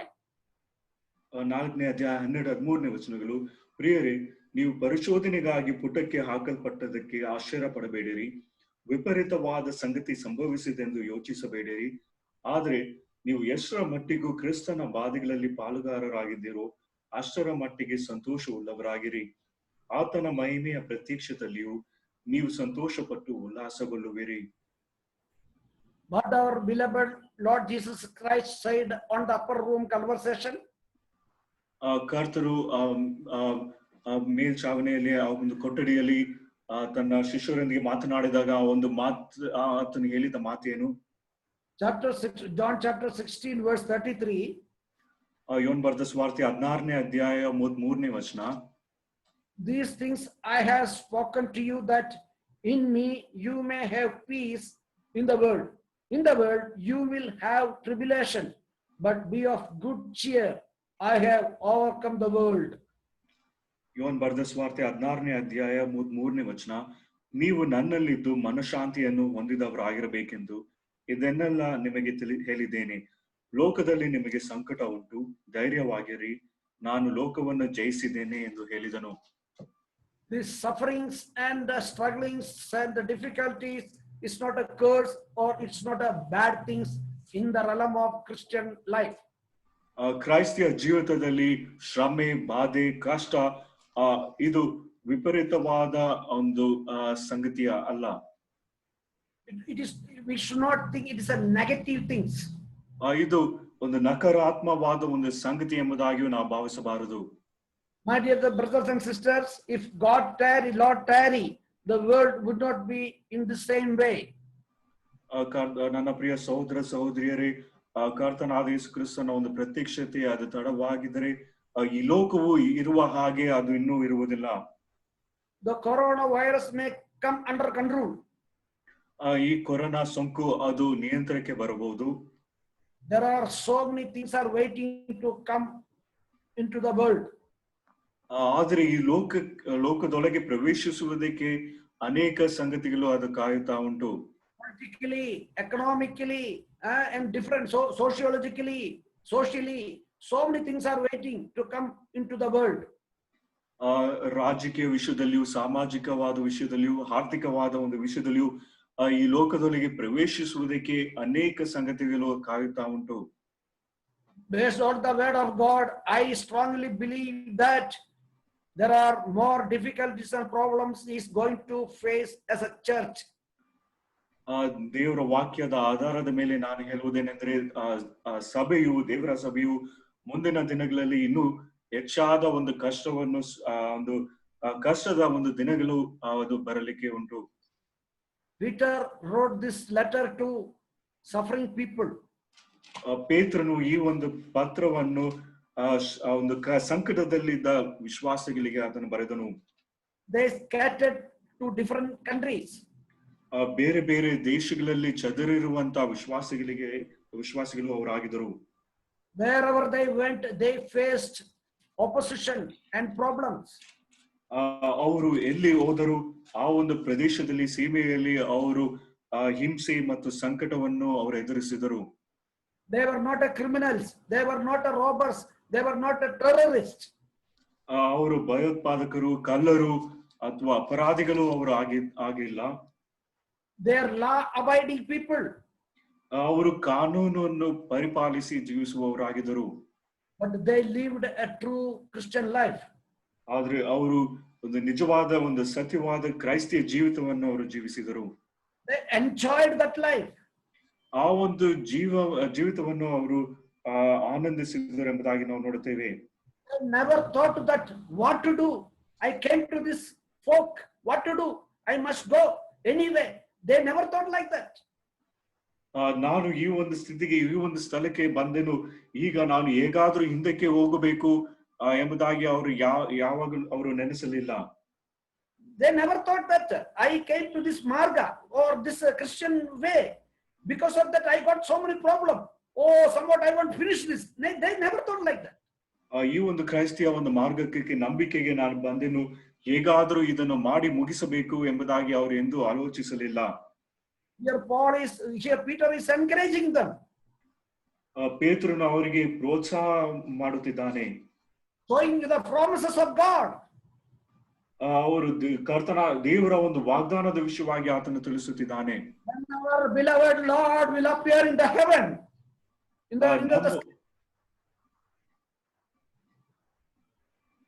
when our beloved Lord come in the mid-air. ಆತನು ಮಧ್ಯ ಆಕಾಶದಲ್ಲಿ, ನಮ್ಮ ಕರ್ತನಾದ ಯೇಸು ಕ್ರಿಸ್ತನು, ನಮ್ಮ ಪ್ರಿಯನು, ಆತನು ಮಧ್ಯ ಆಕಾಶದಲ್ಲಿ ಆತನು ಕಾಣಿಸಿಕೊಳ್ಳುತ್ತಾನೆ. We will resurrect and we will be just like him. ನಾವು ಪುನರುತ್ಥಾನ ಹೊಂದಿ ನಾವು ಆತನ ಹಾಗೆ ನಾವು ಮಾರ್ಪಡುತ್ತೇವೆ. If we are alive, we will transform to his form. ಜೀವ ಸಹಿತ ಇರುವ ಜನರು, ವಿಶ್ವಾಸಿಗಳು, ಅವರು ಆತನ ಹಾಗೆ ರೂಪಾಂತರವನ್ನು ಹೊಂದುವವರಾಗಿರ್ತಾರೆ. And we permanently live with him. ನಿತ್ಯಕ್ಕೂ ಆತನೊಂದಿಗೆ ನಾವು ಜೀವಿಸುವವರಾಗಿರುತ್ತೇವೆ. There is no tears. ಅಲ್ಲಿ ಯಾವ ಕಣ್ಣೀರು ಇಲ್ಲ. There is no corruption. ಅಲ್ಲಿ ಯಾವ ಒಂದು ಭ್ರಷ್ಟತೆಯೂ ಇಲ್ಲ. There is no virus. ಅಲ್ಲಿ ಯಾವ ಒಂದು ಸೋಂಕು ಇಲ್ಲ. There is no Satan. ಅಲ್ಲಿ ಸೈತಾನನೂ ಸಹ ಇಲ್ಲ. There is no death. ಅಲ್ಲಿ ಯಾವ ಮರಣವೂ ಇಲ್ಲ. There is no crying. ಅಲ್ಲಿ ನಾವು ಅಳುವ ಒಂದು ಒಂದು ಸಂಗತಿಯೂ ಇಲ್ಲ. What we are experiencing here, that is a momentary. ನಾವು ಇಲ್ಲಿ ಅನುಭವಿಸುವ ಒಂದು ವಿಷಯಗಳು, ಬಾಧೆ, ಶ್ರಮೆ, ಅದೆಲ್ಲವೂ ಒಂದು ಸ್ವಲ್ಪ ಕಾಲಕ್ಕೆ ಮಾತ್ರ. It is our privilege. ಇದು ಮತ್ತು ನಮಗಿರುವ ಒಂದು ಅವಕಾಶವೂ ಸಹ ಇದಾಗಿದೆ. In this book I told 7 points is there. ಈ ಒಂದು ಪತ್ರಿಕೆಯಲ್ಲಿ 7 ಅಂಶಗಳು ಉಂಟು ಎಂಬುದಾಗಿ ನಾನು ತಿಳಿಸಿದೆನು. We were wretched sinners. ನಾವು ಹೀನಾಯವಾದ ಪಾಪಿಗಳಾಗಿದ್ದೆವು. We should learn about our Lord's characteristic. ದೇವರ ಗುಣಲಕ್ಷಣದ ವಿಷಯವಾಗಿ ನಾವು ಕಲಿತುಕೊಳ್ಳಬೇಕು. Now we are very special and peculiar people for our Lord. ನಮ್ಮ ಕರ್ತನಿಗೆ ದೇವರಿಗೆ ನಾವು ವಿಶೇಷವಾದ ಮೀಸಲಾದ ಜನಾಂಗವೂ ಪ್ರಜೆಯೂ ಆಗಿದ್ದೇವೆ. God did great things for us. ದೇವರು ನಮಗಾಗಿ ಶ್ರೇಷ್ಠವಾದ ವಿಷಯಗಳನ್ನು ಮಾಡಿದ್ದಾನೆ. Even now he is doing great things for us. ಈಗಲೂ ಸಹ ನಮಗಾಗಿ ಶ್ರೇಷ್ಠ ವಿಷಯಗಳನ್ನು ಮಾಡುತ್ತಿದ್ದಾನೆ. There are great promises for us. ನಮಗಾಗಿ ಶ್ರೇಷ್ಠ ವಾಗ್ದಾನಗಳನ್ನು ಸಹ ದಯಪಾಲಿಸಿದ್ದಾನೆ. Oh, we have an opportunity, a great, wonderful opportunity to live for that Lord. Brother, can you repeat that point? We should live, or we should endure in suffering. That is an opportunity that thou art given to us as a gift. ನಮಗೆ ಉಡುಗೊರೆಯಾಗಿ ನಮಗೆ ಕೊಟ್ಟಿರುವ ಒಂದು ಸಂಗತಿ ಏನಂದ್ರೆ ಕ್ರಿಸ್ತನ ಒಂದು ಶ್ರಮೆ ಅಥವಾ ಬಾಧೆ, ಅದು ನಾವು ಅದರಲ್ಲಿ ನಾವು ಸಂತೋಷಿಸುವವರು, ನಾವು ಅದನ್ನು ಅನುಭವಿಸುವವರಾಗಿಯೂ ಇರಬೇಕು. ಅದು ನಮಗಿರುವ ಅವಕಾಶ. The day to come or coming days, we should see and we may experience. ಮುಂದೆ ಬರುವ ದಿನಗಳಲ್ಲಿಯೂ ಈ ಒಂದು ಬಾಧೆ ಶ್ರಮೆಯನ್ನು ನಾವು ಅನುಭವಿಸುವವರಾಗಿರಬೇಕು. So please remember this verses in your mind. ಈ ವಾಕ್ಯಗಳನ್ನು ನಿಮ್ಮ ಮನಸ್ಸಿನಲ್ಲಿ ಇರಲಿ. And I request you, please read John chapter 13 to 18 afterwards. ನಂತರ ನೀವು ಯೋಹನ್ ಬರೆದ ಸುವಾರ್ತೆ 13ನೇ ಅಧ್ಯಾಯದಿಂದ 18ನೇ ಅಧ್ಯಾಯದ ತನಕ ನೀವು ನಂತರ ನೀವು ಓದಿರಿ. The Almighty God help all of us to live according to His word. ಸರ್ವಶಕ್ತನಾದ ದೇವರು ತನ್ನ ವಾಕ್ಯಕ್ಕೆ ಅನುಸಾರವಾಗಿ ಜೀವಿಸುವಾಗೆ ನಮಗೆ ಸಹಾಯ ಮಾಡಲಿ. No, according to His word. ಆತನ ವಾಕ್ಯಕ್ಕೆ ಅನುಸಾರವಾಗಿ ಜೀವಿಸುವಾಗೆ ಸಹಾಯ ಮಾಡಲಿ. I thank God for this opportunity. ಈ ಒಂದು ಅವಕಾಶಕ್ಕಾಗಿ ನಾನು ದೇವರನ್ನು ನಾನು ಕೊಂಡಾಡುತ್ತೇನೆ. I am an unworthy person. ನನಗೆ ಯಾವ ಒಂದು ಯೋಗ್ಯತೆಯೂ ಇಲ್ಲ. Thank God. ಆದರೆ ನಾನು ದೇವರಿಗೆ ವಂದಿಸುತ್ತೇನೆ. Same way I thank God for the leadership of the Agape Assembly. ಅಗಾಪೆ ಸಭೆಯ ಹಿರಿಯತ್ವಕ್ಕೂ ನಾನು ದೇವರನ್ನು ಕೊಂಡಾಡುತ್ತೇನೆ. And I want to extend my thanks to all the listeners who patiently heard my words. ನನ್ನ ಒಂದು ವಾಕ್ಯವನ್ನು ಈ ಒಂದು ವಾಕ್ಯವನ್ನು ಸಂದೇಶವನ್ನು ತಾಳ್ಮೆಯಿಂದ ಕೇಳಿದ ಎಲ್ಲರಿಗೂ ಸಹ ನನ್ನ ವಂದನೆಯನ್ನು ತಿಳಿಸುತ್ತೇನೆ. Thank you. ವಂದನೆಗಳು. ದೇವರ ನಾಮಕ್ಕೆ ಮಹಿಮೆ ಉಂಟಾಗಲಿ.